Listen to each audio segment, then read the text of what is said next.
Vamos falar sobre os abates de bovinos. É que nos últimos anos, notadamente a partir de 2013, caiu significativamente o abate de bovinos aqui no Brasil. É que tudo indica, isso não deve melhorar. Os abates de bovinos aqui no país é o assunto aqui do Bom Dia Entrevista.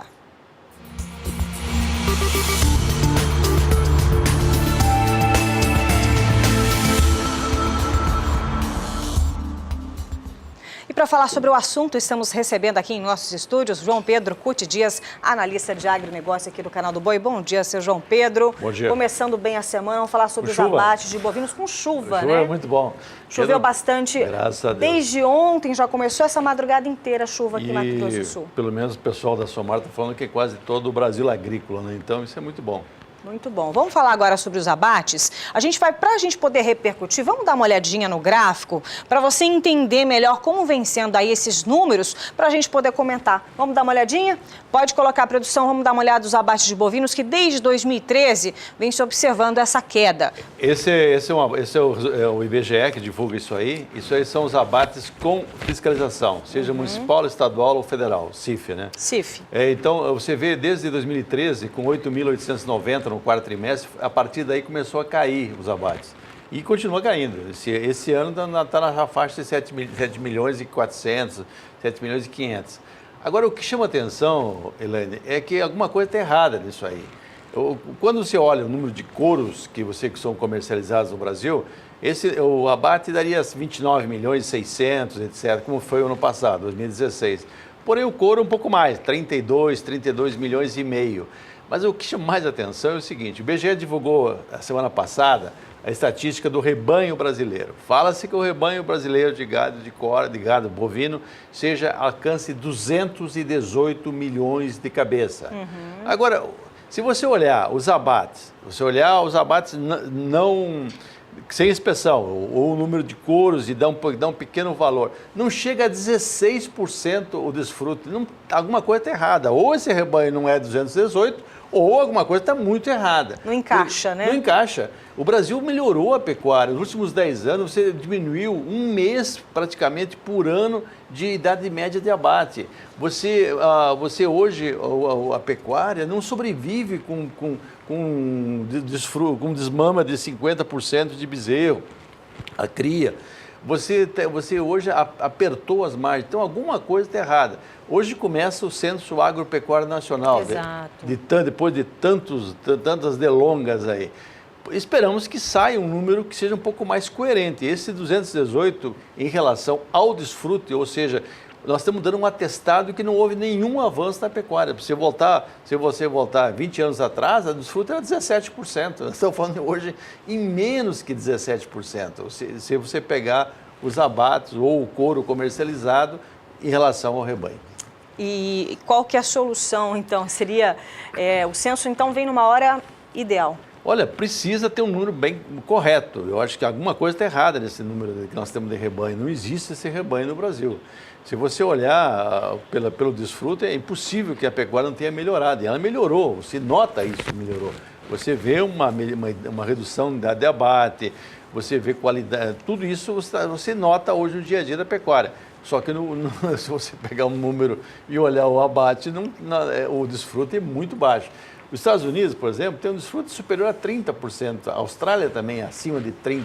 Ou seja, nós estamos na metade dos nossos concorrentes. Então, alguma coisa muito errada está acontecendo. E outra coisa, você não vai sobreviver na pecuária com baixa produtividade.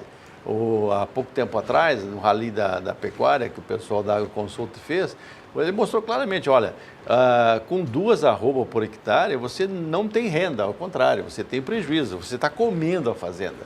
E você não tá conseguindo reinvestir, você não está melhorando pastagem, não está conseguindo arrumar a cerca, etc. Então, isso é um problema sério. Por quê? Porque se você olhar também, nós já mostramos aqui em outras ocasiões, um gráfico desde 1977 até hoje, você vê claramente, se você corrigir pelo IGP, pelo Índice Geral de Preço, você vê claramente um preço em queda da carne. E você tem uma concorrência hoje acirrada com as demais carnes. A carne branca, o frango suíno e daqui para frente o peixe também, né, vai entrar concorrendo. eles têm um custo de produção muito mais baixo e puxam o preço da carne. Então, se imagina, não dá para nós ter ilusão que a gente vai ter grandes aumentos na arroba, não vai. É difícil você conseguir grandes aumentos na arroba em função da concorrência no mercado de proteínas. Agora, para isso, você vai ter que investir.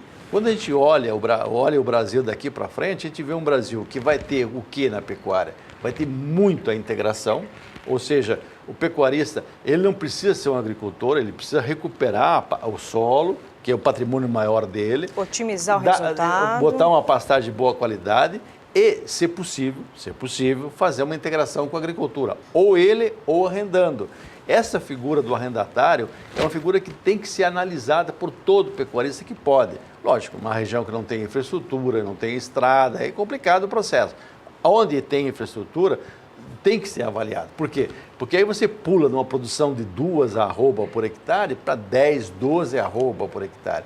Aí você consegue produzir um animal precoce, um animal com menos de 24 meses. Você dá um bom acabamento para o animal, ou seja, você pode usar uma suplementação, fazer uma terminação semi-confinada. Você tem uma série de tecnologias que você consegue melhorar a sua produtividade. Hoje, por exemplo, nós estamos indo para participar de um evento amanhã em Ribeirão Preto, da Scott Consultoria. O que se vai discutir? Produtividade é a palavra-chave, ou seja, todo o esforço dos palestrantes, do programa lá em Ribeirão, vai ser em cima de produtividade. Ou seja, nós precisamos, nós precisamos atender o nosso mercado, que é 80% do mercado da carne é para nós brasileiros, e precisamos esses 20%, ou aumentar essa fatia na exportação com qualidade. Por exemplo, hoje o segundo maior cliente do Brasil é a China. Só que a China tem um acordo sanitário com o Brasil que diz o seguinte, olha, nós vamos comprar carne de vocês, carne bovina. Porém, o animal não pode ter mais que 30 meses. Ou seja, para você produzir um animal de 30 meses, você tem que começar lá na fecundação. Ou seja, todo o período de gestação, a vaca está bem nutrida, para que ele tenha a formação boa de células musculares. Você tem que ter o animal desmamado, tem que ter acima de 250 quilos, 240 quilos o macho. Para isso, não pode haver aquele negócio de sobe, desce, emagrece, engorda. Não, você tem que ter um crescimento permanente, um ganho de peso permanente.